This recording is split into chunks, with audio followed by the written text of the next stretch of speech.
The story of the Scape swamp monster, better known as the Lizard Man of Lee County, begins on a hot, heavy night in the summer of 1988. It's the kind of story that seeps into the bones of South Carolina folklore, where it lingers like the thick swamp mist that rises after sunset. Even now, more than 3 decades later, people still speak of it in Bishopville, their voices hushed with curiosity and a trace of unease. They say the Lizard Man is no ordinary creature. Witnesses describe it as a towering figure, nearly 7 feet tall, its body slick and glistening with green, scaly skin. It has arms long enough to reach a grown man in a single stride, ending in hands with 3 thick fingers, each tipped with curved claws sharp enough to rip through metal. Its eyes are perhaps the most disturbing of all, glowing red orbs that cut through the dark like coals in a dying fire.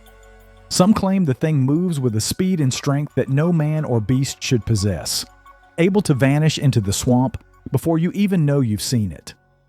The first person to come forward was a 17-year-old named Christopher Davis.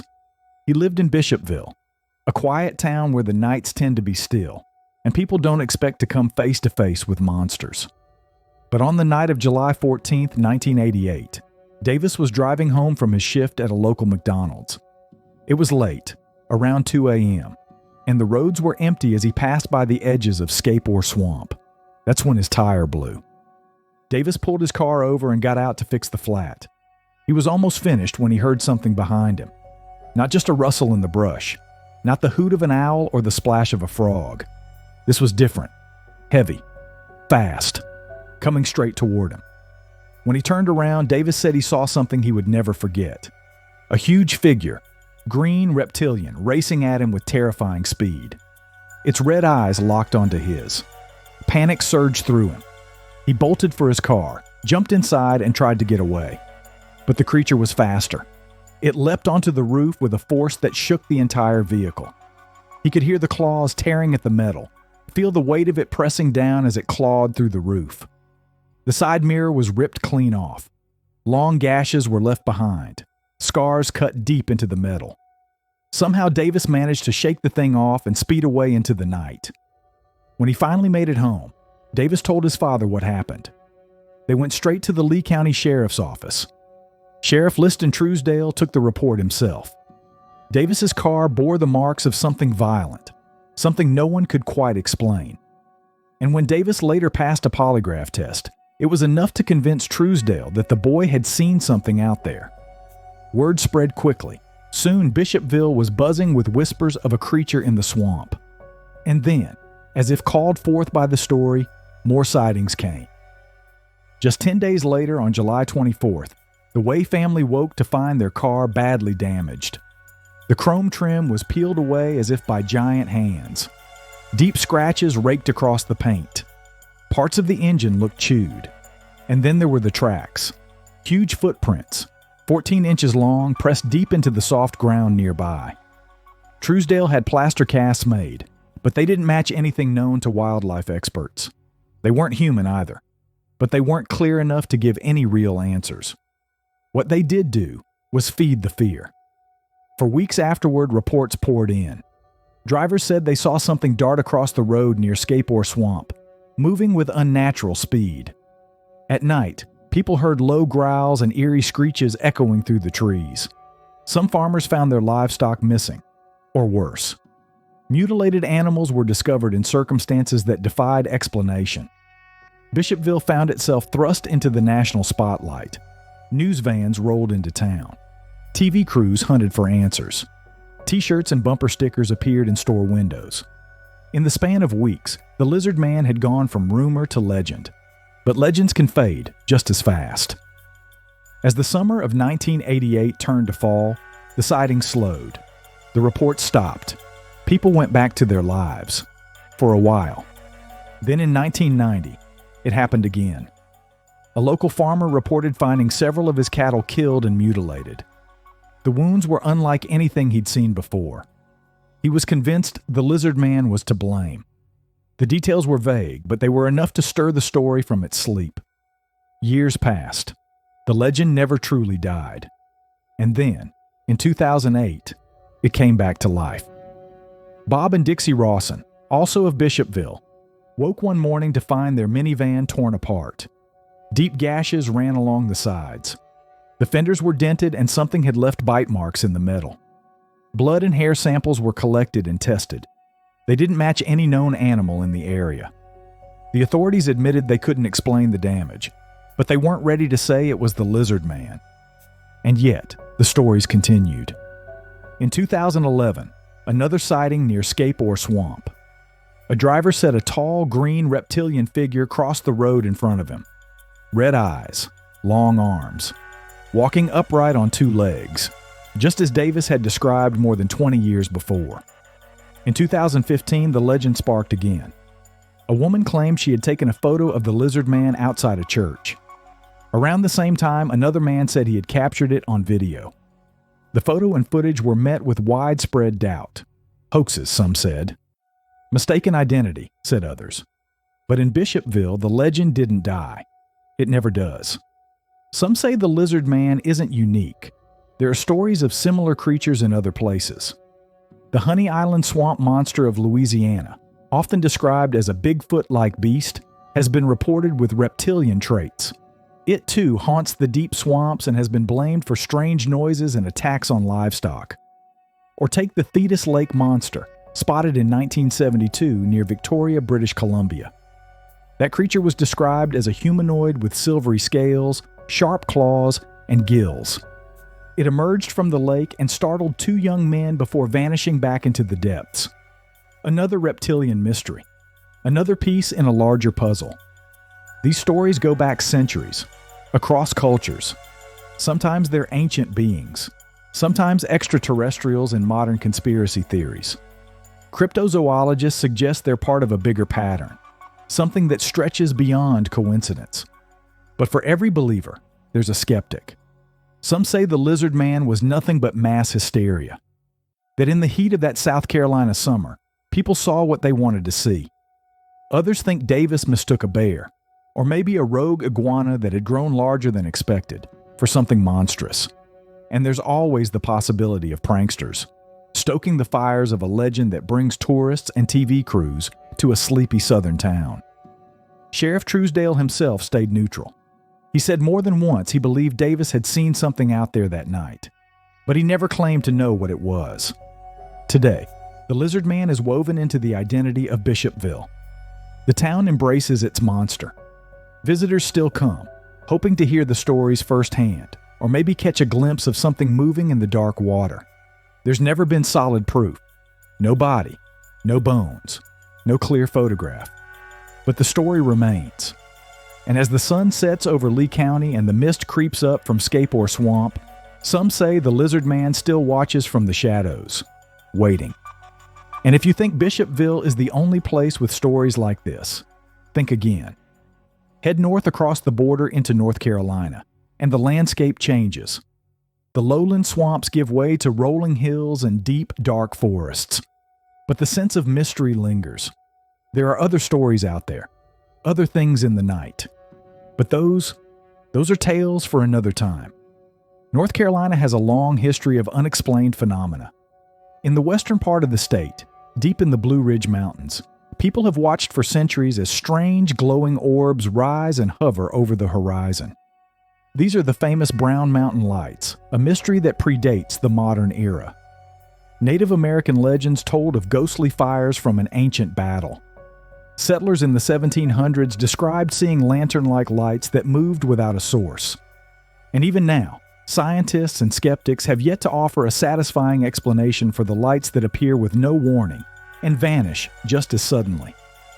But the mountains aren't the only place where strange things are said to roam.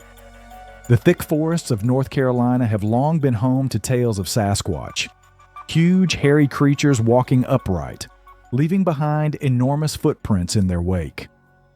From the Uwharrie National Forest in the Piedmont region to the far reaches of the Smokies, there are countless reports of something large and elusive moving through the trees. Hunters, hikers, and farmers have all told stories of hearing heavy footsteps, guttural howls, and seeing shadowy figures slipping between the trees. Much like the lizard man of South Carolina, these sightings share a common thread: a sense that something ancient and unknown is watching from just beyond the tree line. And North Carolina's catalog of the strange doesn't stop there. There are reports of phantom hounds roaming the countryside, ghost ships along the coast, and even stories of mysterious thunderous booms, called Seneca guns, that shake the ground with no apparent cause. Off the coast of North Carolina lies a stretch of water known for its treacherous beauty and deadly history. The Outer Banks, a chain of narrow barrier islands, has long been called the graveyard of the Atlantic. Over 2,000 ships have been claimed by its unpredictable waters since Europeans first set sail here. Fierce storms, shifting sandbars, and strong currents have sealed the fate of countless vessels. But beyond the physical dangers, this coast carries legends that have endured for centuries. Stories of ghost ships that drift silently across the horizon, and mysterious thunderous sounds known as the Seneca guns that shake the land and sea without warning or explanation. The legends of ghost ships off North Carolina's coast are nearly as old as the colonies themselves. Some of the first European settlers to the area in the late 1500s recorded seeing strange vessels on the water, often illuminated in moonlight or fire, sometimes vanishing without a trace. These tales have persisted for generations, growing alongside the region's dark maritime history. The most famous ghost ship story from these waters is that of the Carroll A. Deering. In January of 1921, this 5-masted schooner was found run aground on Diamond Shoals, off Cape Hatteras. The ship was eerily intact. Meals were still set on the galley table. The crew's belongings were untouched, but the crew themselves had vanished without a trace. There was no sign of struggle. The ship's log was missing. To this day, no one knows what happened. Theories have ranged from mutiny to piracy to rum running. Some have even speculated that the ship was a victim of the Bermuda Triangle, despite its location being far outside the triangle's boundary. The mystery of the Deering has never been solved, and it remains one of the most enduring stories fueling the legends of ghost ships in the region. But the Deering is just one of many. Off Ocracoke Island, sailors have long reported sightings of a burning ship, fully rigged and silently gliding through the inlet, its flames lighting up the night. The story dates back to the early 1700s. According to local lore, it's the Revenge, a ship once commanded by the infamous pirate Edward Teach, better known as Blackbeard. After Blackbeard's death in 1718, people claimed to see his ship doomed to burn for eternity. The flaming ship of Ocracoke, as it's come to be called, has been witnessed by sailors, fishermen, and tourists for over 300 years. Farther south, near Cape Fear, there are accounts from the 1920s of a phantom freighter appearing in heavy fog. This ship had no markings and flew no flag. Fishermen who approached it said its lights flickered oddly before it simply vanished into the mist. They never found a wreck, nor did anyone claim the ship. Even Roanoke Island has its stories. Some sailors reported ghostly lights that followed their ships at sea, which they linked to the legend of the Palatine, a passenger ship that disappeared in the 1700s. Though the Palatine legend is rooted in Block Island, Rhode Island, its influence seems to have drifted south in maritime folklore. What causes these sightings? Some scientists point to a phenomenon called fata morgana, a type of superior mirage.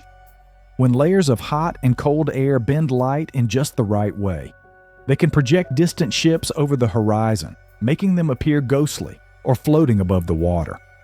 Others believe these visions could be caused by natural gas releases from the ocean floor.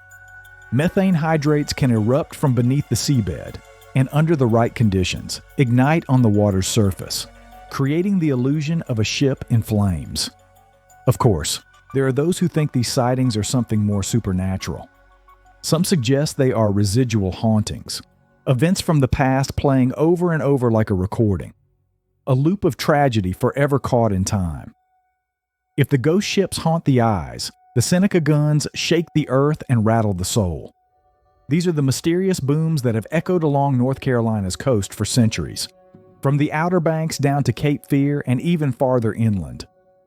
The name Seneca guns doesn't originate in the South but from upstate New York. In 1851, James Fenimore Cooper wrote a story called The Lake Gun, describing strange noises heard over Seneca Lake. Locals believed the sounds had supernatural origins, and the name Seneca Guns stuck. When similar booms were heard along the Carolina coast, settlers borrowed the term. But these sounds had been heard long before Cooper's time. Native American tribes in the region spoke of them, believing the booms came from the spirits of ancestors or battles in the sky. The first European settlers reported hearing the sounds in the late 1500s. Loud, deep explosions, sometimes followed by tremors, with no apparent source. During the Civil War, soldiers stationed at Fort Fisher were startled by thunderous blasts they believed were cannon fire. Yet there were no enemy ships and no sign of an attack. These mysterious booms continued through the centuries. In modern times, the Seneca Guns have not let up. In 1978, a loud explosion shook windows in Wilmington. No earthquakes were recorded, no military exercises were underway, and no sonic booms from aircraft were reported. In 2021, residents from Cape Fear to Emerald Isle described hearing sharp blasts that rattled homes. Seismographs recorded no activity. Again, no planes were overhead, no known cause. What's behind these unexplained sounds? Scientists have offered several possibilities. One is shallow earthquakes or small seismic events that don't register as quakes but still send sound waves through the air. Another theory points to atmospheric phenomena. Under certain conditions, temperature inversions can bend sound waves, allowing distant thunder, artillery fire, or explosions to travel for miles and arrive sounding like close-range booms. Some have suggested submarine landslides along the continental shelf might trigger powerful underwater pressure waves that surface as thunderous sounds. Methane gas eruptions have also been considered. If gas were to burst from the seafloor suddenly, it could generate a powerful sound wave. A more modern theory involves secret military exercises or experimental aircraft breaking the sound barrier. But the fact that these booms were heard centuries before the invention of flight casts doubt on that idea. For some, the Seneca Guns remain a supernatural mystery. Folklore suggests they are echoes of ancient battles, the cannon fire of long-dead ships, or warnings of disasters yet to come. In some coastal communities, the booms are believed to be a sign of storms or shipwrecks on the horizon. The ghost ships and the Seneca Guns are often treated as separate mysteries, but over time, people have found ways to connect them. Some say the booms are the sounds of phantom cannon fire from spectral ships. Others believe the noises are tied to restless spirits, sailors lost to the countless shipwrecks that litter the ocean floor. The Outer Banks has a long memory. Here, stories and history intertwine until they become one and the same. Despite centuries of sightings and scientific scrutiny, no single explanation ties these phenomena together. The ghost ships still drift across the waves in stories, and some say, in sight. The Seneca Guns still rattle windows and stir imaginations. And so, the graveyard of the Atlantic holds its secrets close, leaving us to wonder what's waiting just beyond the horizon. It seems the Carolinas, both north and south, have long been fertile ground for stories of the unexplained. And right here in North Carolina, another tale unfolds. One of mystery, fear, and the possibility that we still don't know everything that walks the woods after dark. For Jeremiah Fountain, though, it's personal. He doesn't just read about sightings. He lives on the edge of one of the most remote and mysterious areas in eastern North Carolina, and he spent years searching for answers. What he and his stepson experienced one evening in April might be the clearest sign yet that something big is out there. And if you thought the stories so far were strange, wait until you hear what they found. In eastern North Carolina, there's a protected forest that covers a wide area. It's a unique place, with many different habitats packed into one region. There are pine forests, saltwater estuaries, bogs, raised swamps, and tidal rivers. Because of all these environments, the area is home to a huge variety of wildlife. But animals aren't the only thing people say live here. There are also reports of Bigfoot sightings. Some people claim to have seen Sasquatch-like creatures. Others say they've witnessed paranormal activity or even extraterrestrial encounters. This land is ancient, and according to some, it holds more secrets than most people realize. Jeremiah Fountain has spent years studying this area. He's a longtime cryptid and paranormal researcher who lives in a rural neighborhood right on the edge of the protected forest. Jeremiah knows these woods well. He's an experienced outdoorsman who's worked with some of the top Bigfoot researchers in the field. He trained under Will Jevning, learning how to collect evidence and conduct research properly. For years, Jeremiah has focused on this forest and the surrounding bayous.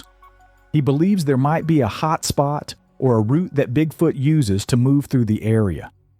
His theory comes from the number of sightings and early evidence he and others have found there. On the evening of April 9, 2020, Jeremiah was out with his stepson. They were exploring a part of the forest that seemed promising. There are game trails and waterways that all meet at one point, along the tracks at the forest's edge. Jeremiah thought it might be a choke point, an ideal spot to look for signs of movement, footprints, or structures. As they walked across an old train trestle that spans a bayou, Jeremiah's stepson suddenly pointed up the track. "Jeremiah, what is that?" he asked. About 200 yards away, something tall and heavily built was standing on the track. Jeremiah didn't want to guess what it was. "All I can say," he later said, "is it was tall, heavily built, auburn in color, and it moved off very athletically." His stepson later explained what he saw. "As we were walking along the tracks, I saw something standing on the other side of the bank, further down the track. I took out my phone to get a picture and asked Jeremiah what it was, pointing to where it stood. It was just standing there, watching us. As soon as I raised my hand, it bolted. The creature ran into the tree line across the bayou. After that, his stepson pointed out where he thought it was peeking at them through the trees. They stood there watching. Jeremiah eventually saw something across the bayou, but it stayed well hidden.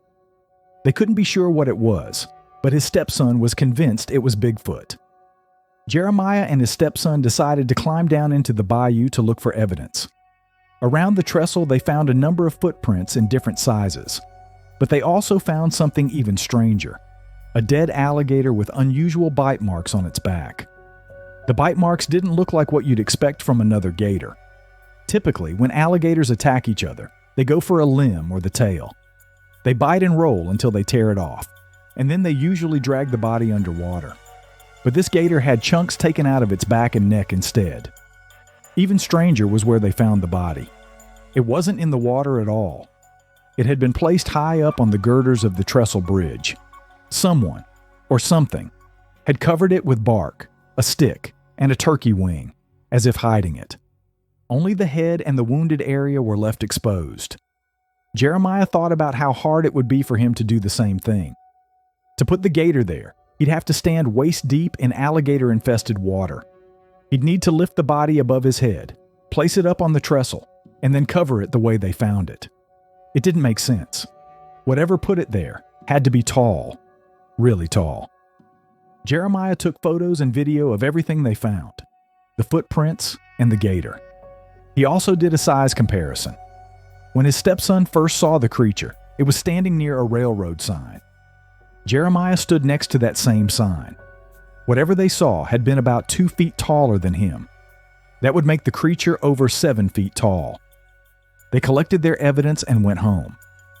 Jeremiah admits he isn't 100% sure what they saw, but he's confident enough to file this report. He plans to keep researching the area, hoping to find more answers, and maybe more evidence. Jeremiah's experience in the North Carolina bayou left him with more questions than answers. But it wasn't the first time someone had come face to face with something unexplainable in this part of the country. His encounter was recent. Some are buried in the past, half forgotten, until the memories surface again. And when they do, they often raise more than just questions.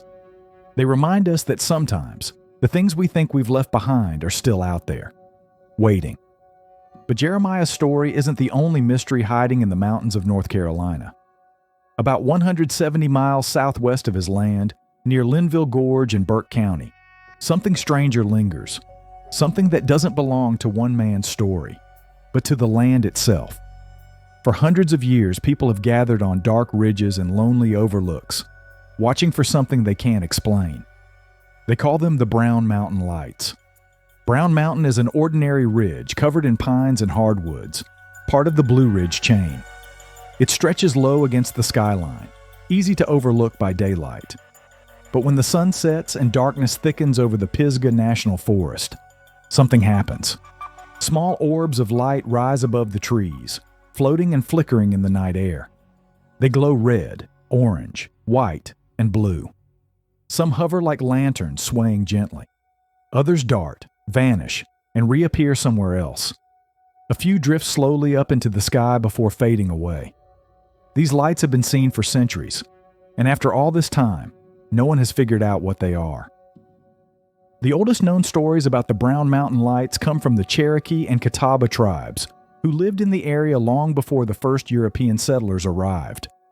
Their legends tell of a great battle between the tribes on the mountain. Many warriors died there, and ever since, the lights have been seen moving through the darkness, said to be the spirits of women searching for their fallen men. Another version of the story claims they're the torches of ghostly maidens, wandering the mountain forever, calling out for those they lost. By the 1700s, German and Scotch-Irish settlers had arrived. They saw the lights too.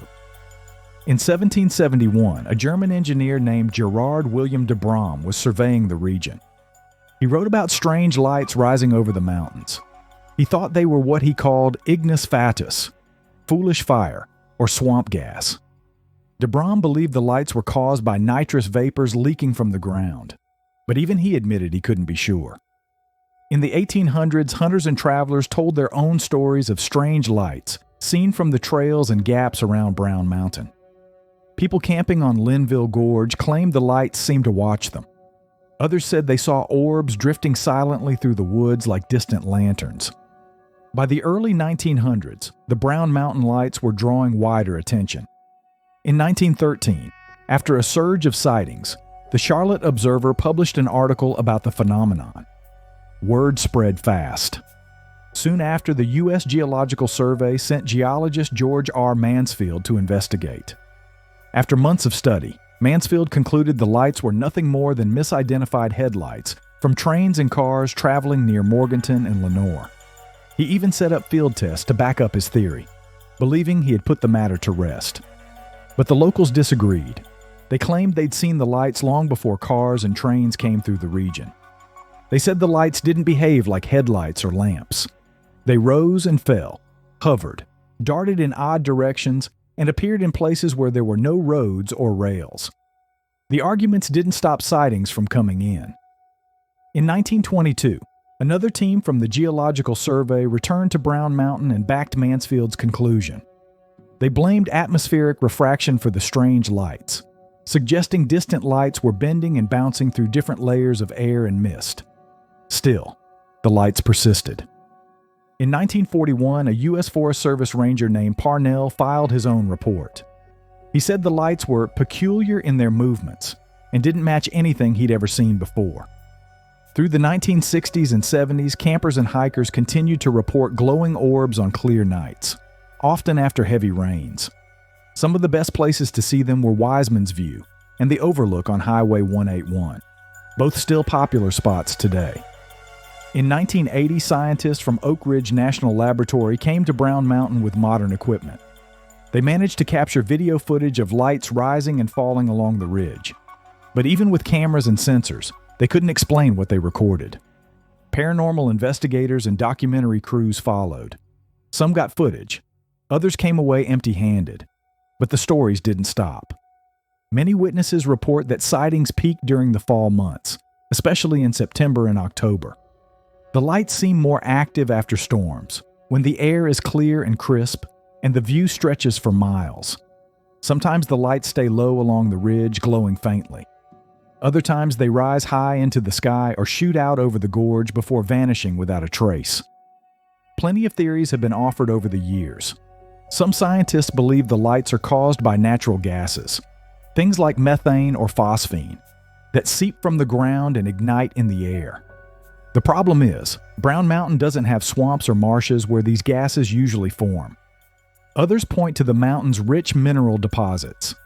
Brown Mountain contains quartz and other rocks known to produce electricity when under pressure. This is called the piezoelectric effect. The theory goes that tectonic stress builds up in the rock and releases electrical charges, which then glow in the air as plasma or light. It's a popular idea, but no one has proven it happens at Brown Mountain. Some argue the lights are simply a trick of the atmosphere. Light from distant towns or cars might refract through layers of air at different temperatures, bending and creating the illusion of floating orbs. This explanation is often repeated by skeptics, but many longtime residents insist they've seen the lights on nights when there were no cars, no trains, and no distant light sources to explain them. Another possibility is ball lightning, a rare and poorly understood phenomenon. Ball lightning usually appears during thunderstorms as glowing orbs of electricity. But the Brown Mountain lights often appear on clear, dry nights, making this theory harder to stand by. More recently, some researchers have suggested the lights might be naturally occurring plasma orbs. These could form under the right atmospheric and geological conditions, glowing without a clear source of ignition. It's an intriguing idea, but still just a theory. For many, science doesn't matter much. Folklore holds just as strong a place in the story of the Brown Mountain lights. Some still believe they're ghost lights, the wandering souls of lost lovers and fallen warriors. Others claim the lights are UFOs or portals to another dimension. The mystery, in many ways, is the point. What can be said for sure is this: the Brown Mountain lights have become a part of the culture in western North Carolina. In 1922, songwriter Scotty Wiseman, whose grandfather had reportedly seen the lights himself, wrote The Ballad of the Brown Mountain Lights. It's still sung today. The lights have appeared in books, documentaries, and television shows like The X-Files and the History Channel's Unexplained. Despite years of investigation, the Brown Mountain lights remain unsolved. They still appear, hovering over the ridges of Linville Gorge, as they have for centuries. Whether you believe they're a natural phenomenon or something more, one thing's certain: they're still out there. And if you find yourself standing at Wiseman's View, or the Lost Cove Cliffs Overlook, or the Brown Mountain Overlook on Highway 181, on a clear fall night after a storm, you might see them for yourself. And like Jeremiah's shadow, they'll stay with you. North Carolina's landscape, ranging from misty mountains to swampy lowlands, has long been a breeding ground for unexplained phenomena. While Bigfoot sightings and the Brown Mountain lights often take center stage, they are far from the state's only mysteries. From phantom battles in the skies to spectral ships along the coast, North Carolina is rich with strange occurrences that blur the line between folklore and fact. About 50 miles south of Greensboro lies a barren, circular patch of land, 40 feet in diameter, known as the Devil's Tramping Ground. Legend says nothing will grow within this circle and that animals refuse to cross its boundary. Locals claim to have tested the area by leaving objects inside overnight, only to find them mysteriously flung outside the circle by morning. Scientific testing has been conducted, revealing unusually high salt content in the soil, which could explain the lack of vegetation. Still, no clear explanation has been offered for the stories of objects moving on their own or the reports of strange lights and sounds at night. The Mako light is a famous ghost light once frequently seen near Mako Station, southwest of Wilmington. First reported in the 19th century, witnesses described a bright, swinging light floating along the railroad tracks. The common story ties the phenomenon to a railroad worker named Joe Baldwin, who was allegedly decapitated in a train accident. Locals said the light was Baldwin's ghost swinging a lantern as he searched for his missing head. The sightings largely ceased after the railroad tracks were removed in the 1970s, though some claim the light occasionally returns. On the border between North Carolina and Tennessee, the Roan Mountain area is known for eerie, unexplained sounds. Hikers have reported hearing what seems to be a choir singing in the distance, despite there being no towns or churches nearby. The music is described as haunting and ethereal, sometimes fading in and out as if carried by the wind. Some attribute the sounds to natural acoustics or atmospheric phenomena, while others claim they are the voices of lost settlers or Native American spirits. Though often framed as a historical enigma, the fate of the lost colony of Roanoke strays into the realm of the paranormal for many theorists. After Governor John White returned in 1590 to find the colony abandoned, the only clue left behind was the word Croatoan carved into a post. Some stories suggest the colonists were absorbed by local tribes, but others hint at more mysterious causes.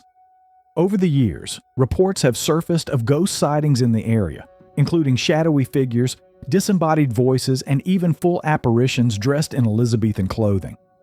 Roanoke Island itself has a reputation for being haunted, particularly near Fort Raleigh. Along the southeastern coast near Wilmington, sailors in the 18th and 19th centuries frequently reported seeing a massive sea serpent off Cape Fear. Descriptions vary, but most accounts mention a creature over 60 feet long, with dark scales and a serpentine body. Reports persisted well into the early 20th century, with one sighting in 1922 by fishermen who claimed the creature was visible for nearly an hour. While skeptics often suggest misidentified whales or schools of fish, believers argue the sightings are too consistent and specific for mundane explanations. Near Richfield in Stanley County, Gravity Hill is a stretch of road where cars left in neutral appear to roll uphill. Locals have created a legend to explain it. The spirits of children killed in a bus accident push vehicles to safety. Some even sprinkle baby powder on their car bumpers, claiming to find small handprints afterward. In reality, it's an optical illusion caused by the layout of the surrounding land. But the eerie reputation persists. In the winter of 1953 to 1954, the town of Bladenboro was gripped by terror after a series of gruesome animal killings. Livestock and pets were found dead, drained of blood, and showing signs of violent attack. Witnesses described the beast of Bladenboro as a large, panther-like creature with unusual strength and aggression. Despite an extensive hunt, no predator was ever caught. Some blamed a cougar, while others suspected something more supernatural. Sightings and strange killings have continued intermittently, keeping the legend alive. On U.S. Highway 70A in Jamestown, drivers have told stories since the 1920s about a young woman in a white evening dress hitchhiking late at night. She introduces herself as Lydia and asks for a ride home. After a few miles, she vanishes from the car. Investigators later traced the name to a real woman who died in a car accident on that road in the early 20th century. The sightings continue to this day, and Lydia has become one of North Carolina's best-known ghost stories. In the Valle Crucis community near Boone, North Carolina, there are reports of a demon dog with glowing red eyes. Witnesses say the dog appears suddenly, chases vehicles, and keeps pace with them no matter their speed, before vanishing. Descriptions often mention its massive size, unnatural speed, and menacing aura. Some compare it to the Black Shuck legends from England. Locals attribute the sightings to folklore, but enough reports have surfaced to give the creature an unsettling reputation. While Bigfoot and the Brown Mountain Lights remain North Carolina's most famous mysteries, the state's landscape is littered with strange phenomena that resist easy explanation. Whether rooted in legend or supported by first-hand accounts, these stories contribute to North Carolina's reputation as one of America's most haunted and mysterious states. This next story takes place at my family's cabin in southern Manitoba, Canada. It happened during the summer of 2021. My whole family, except for me and my mother, was inside the cabin taking an afternoon nap. My mother was out working in the field. And me? I was bored out of my mind. So I decided to take a walk in the woods. We own about 80 acres of land out there, most of it forest. It was a normal day. The weather was fine. Nothing seemed strange, and I wasn't thinking about anything other than getting out for a little while. Up until that point, I'd never experienced anything unusual on our land. That's why I was completely unprepared for what happened next. I was walking down an old, overgrown trail, not doing much of anything, just enjoying myself, listening to the sounds of the forest. Then, all of a sudden, I caught a smell in the air. It hit me hard. It was awful. Like death and mold mixed together. The kind of smell that stops you in your tracks. At first I thought maybe an animal had died nearby. That made sense to me. So I stepped off the trail to look around, thinking I might find whatever was causing it. I didn't get far before I heard something that froze me in place. It was my baby brother's voice. He was calling to me from somewhere deeper in the woods. At least it sounded like him. He was calling my name, asking me to come to him. My first thought was panic. Maybe he had woken up, wandered off while everyone was sleeping, and gotten lost in the woods. I didn't stop to think. I just started moving toward the sound of his voice as fast as I could. I was about 20 meters away from where I thought the voice was coming from when I heard something else. A sound I can still hear in my head when I think about it. It was the sound of something big moving through the underbrush. Too big. There was no way that was my little brother. No toddler makes a sound like that. And then his voice called out again. This time closer. Much closer. That's when I snapped out of it. Fear hit me hard. Something was wrong, and I knew it. I turned and sprinted back toward the cabin, crashing through the woods as fast as I could. The whole way back, I could hear something behind me. Something was following me. I didn't look back. I didn't want to know how close it was. I just kept running, afraid I'd trip and fall and it would catch me. When I finally broke through the edge of the woods and into the open field, the sound stopped. Just like that. I slowed down, catching my breath as I walked the rest of the way to the cabin. When I got inside, I went straight to my little brother's room.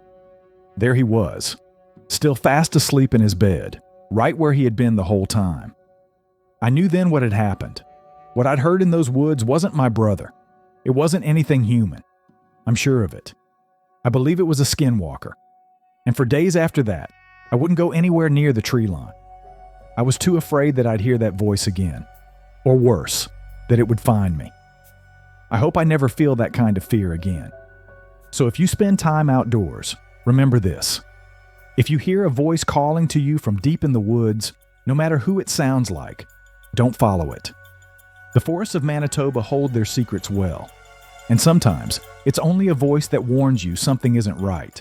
But there are other places where you don't just hear the danger. You see it. And once you do, it's not something you forget.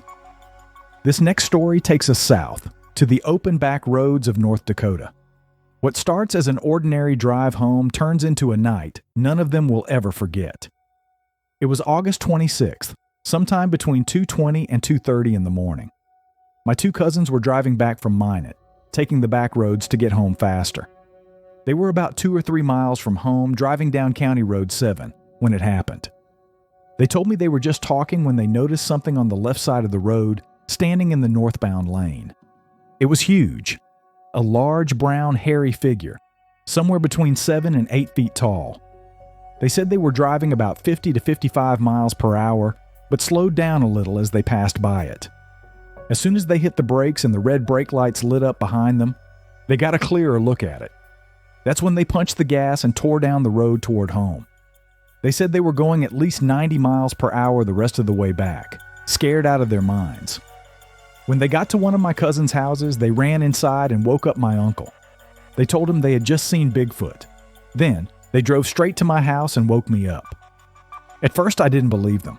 I told them, "Yeah, right, like you saw Bigfoot around here." But then I really looked at them. They were both scared, shaking.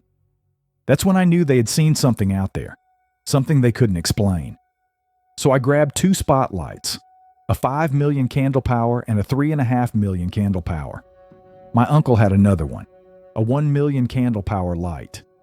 We asked them to show us where it happened, and once they calmed down a little, they agreed. We left their car behind and took my aunt's van. We headed north. They pointed out the exact spot, and I marked it by tossing out a full water bottle where they had seen it. I asked which direction they thought it had been heading. One of them said, it might have been moving west. So we drove westbound on Country Road 6, just north of White Shield. After about 1 or 2 miles, we turned north onto Country Road 5. We drove slowly, spotlighting the cut wheat fields on either side of the road. I was on the passenger side with one of the spotlights. My uncle was driving, and we were both scanning the fields. That's when I saw them. 2 bright red reflections, like eyes, shining back at me. I told my uncle to stop the van. As I kept the light on it, I could see the thing clearly. It was on all 4s, moving west toward us, but then it stopped. It looked like it sat down. The shape reminded me of a gorilla, like something you'd see in a movie. We just sat there, staring at it. We must have watched it for 3 to 5 minutes. It didn't seem real at first, but as I kept thinking about it, I realized, this is North Dakota. We don't have gorillas here. That's when my uncle noticed something else. 2 more sets of red eyes. They were behind the first one we'd been watching. That's when my cousins in the back started screaming, yelling at us to leave. They were cussing, panicked, telling us to get the cops and game and fish out there right away. So we turned the van around and started heading back. As we did, I saw the creature stand up.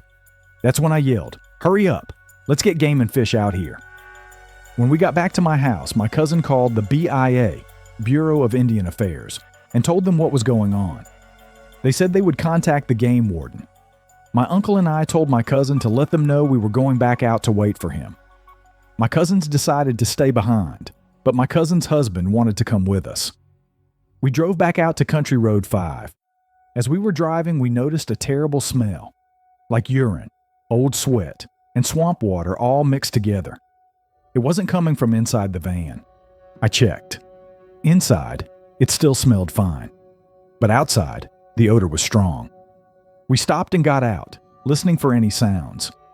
That's when we noticed headlights on Country Road 6. It was the game warden. We flagged him down, and he pulled over. We gave him all the details about what we had seen and where. He told us he was going to check out the field and drove east with all his spotlights on. While we were standing there talking, my uncle said, "Try to call it." So my cousin's husband made a howling sound. Sure enough, we got a response. A faint bellow, southwest of where we were standing. It sounded like it was about a half mile to a mile away. There aren't any cattle around there, so we decided to head in that direction. We stopped where we thought the sound had come from and rolled the windows down to listen. Nothing. Not even crickets. No birds. Not even grasshoppers. It was dead silent. After sitting there a while, we turned around and left. On our way back, we stopped to talk to the game warden again. Then we kept looking until about 7 in the morning. There were a lot of sloughs and deep weeds out there. Plenty of places for something to hide. The next day we went back out during daylight to look for tracks. And we found some. Impressions in the cut wheat field and along the ditch. The prints were huge. About 15.5 inches long and around 5.5 to 6 inches wide. Later we flagged down a BIA officer and told him about the prints. He came out to check them himself. After that night on the back roads of North Dakota, with glowing red eyes in the dark and footprints left behind in the wheat fields, it's hard not to wonder what else might be out there. Some creatures seem tied to the land itself, part of the place in ways we can't always explain. And sometimes, those stories go back farther than we realize. Much farther. Long before modern sightings of Bigfoot or skinwalkers, stories of shapeshifters haunted people's imaginations. Among the most famous are the werewolves, humans who take on the form of wolves. But what happens when a country has no wolves? Iceland provides an answer. And their stories of werewolves are among the strangest and oldest you'll ever hear. People across the world have always been fascinated by shapeshifters, those who can change their form and become something else entirely. No matter where you go, you'll find stories about people with the power to transform into animals. Most often, these abilities are seen as dangerous, even evil. The ones with this power are usually witches or sorcerers. The animal they change into depends on the region, but most of the time they become large predators. Leopards, lions, hyenas, jaguars, tigers, and, most famously, wolves and bears. These shapeshifter stories have been studied from all kinds of angles. Historians, folklorists, anthropologists, and linguists have all taken their turn trying to figure out where these tales come from and why they've lasted so long. This study focuses on the werewolf legends of Iceland, a place where wolves haven't existed for centuries. And yet, the idea of men turning into wolves found its way into the stories of this isolated island. In northern countries, stories of shapeshifting most often involve wolves and bears. Though in Iceland, the wolf seems to have held a stronger place in people's imaginations. Around the world, there are legends about hyena people and lion people, but this study focuses on wolves. Many scholars have studied the werewolf tradition. Writers like Gerard Breen, Ella Odstedt, Montague Summers, and Mary Roach Gerstein have explored how werewolves connect to outlaws, myths, and medicine. Sir Frederick Madden also commented on the word werewolf in his work on the romance of William of Pollern. Later Scandinavian folklore continued to feature werewolves. In Norway, belief in werewolves and man-bears lasted well into the 19th century. Ronald Grambo wrote that even in the late 1800s, many Norwegians still believed these creatures were real. Danish legends also preserved these tales, and among the Sami people, stories of magic and shape-shifting still appear in older records. This fascination with wolves and bears shaped Icelandic storytelling. Icelandic literature offers some of the most detailed and interesting examples of werewolf tales, especially when compared to stories from other parts of Europe. In Iceland, we find werewolves mentioned in at least 14 old texts. These include Gylfaginning, Hrafnagaldur Odins, and Volsunga Saga. The first is the older tradition, where shape-shifting is an innate ability, often connected to warriors and battles. This belief likely came to Iceland with the first settlers. Traces of it appear in the stories of berserks, warriors who fought with wild, uncontrollable fury. The German scholar Wolfgang Golter made a similar argument in Handbuch der Germanischen Mythologie. The second tradition came later. According to Sveinsson, it arrived with French romances in the 13th century and probably had Celtic roots. In these later tales, a man becomes a wolf not because of inner power, but because of a curse or spell. Some stories combine both traditions. In these, the innate and the magical aspects of shape-shifting influence each other. Yet there are sagas that have not always been considered in these discussions. These lesser-known texts provide additional evidence about how the werewolf motif developed in Icelandic literature. They show how the older and newer ideas of shape-shifting blended over time. In Egil's saga, for example, we hear about Ulfr Bjalfason, also known as Kveld Ulfr, or Evening Wolf.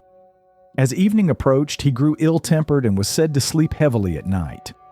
Some believe his spirit left his body and took the form of a wolf. His name certainly suggests a connection to shape-shifting, though the saga doesn't say so directly.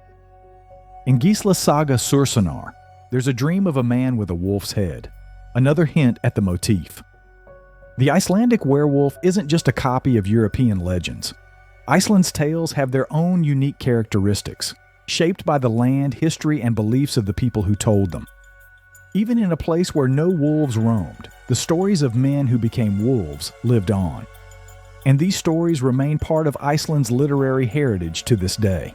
And that's going to wrap up this episode. If you enjoyed the show, make sure you're following, subscribed, and have those auto downloads turned on so you never miss an episode. While you're at it, take a second to rate and review the show. It helps more than you know. And most importantly, spread the word. Tell your friends, your family, your coworkers, anyone you know who's into eerie stories and unsolved mysteries. Don't forget to check out our National Park Nightmares series. New episodes drop every Sunday in your favorite podcast app, or you can catch them on the Backwoods Bigfoot Stories YouTube channel. Until next time, keep your eyes on the horizon and your ears open for the things that go bump in the wild.